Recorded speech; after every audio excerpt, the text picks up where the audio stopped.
7 lessons I learned going through a spiritual awakening and some pitfalls to watch out for, part 1. I'll tell you a quick story before jumping into the lesson that I learned. When I was 10 years old, I remember coming home from Catholic school and walking down the hallway right by my parents' bedroom. And my mother asked me a question about my dad, and I looked at her and I said, "He's not my real father. My real father is God." And as I uttered those words, I could feel my father's disappointment coming from the bedroom that we were standing right in front of.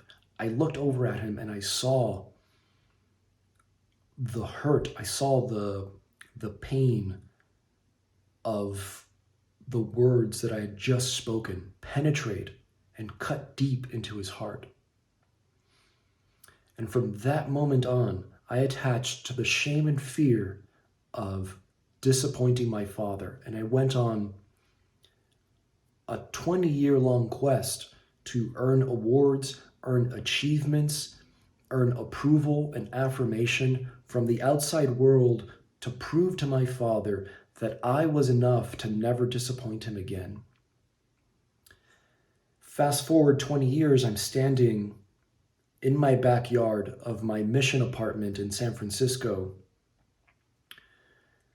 after having this glimpse, this realization into the nature of reality, and reflecting on this memory from 20 years prior. And I had an insight in that moment.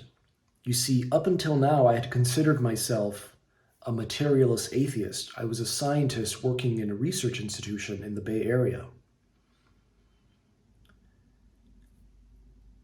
And I realized that there's no such thing as an atheist. There are only people who are unaware of what God they're serving. And this insight hit me like a ton of bricks. I had turned my father, my biological father, into my God. And I had been living a life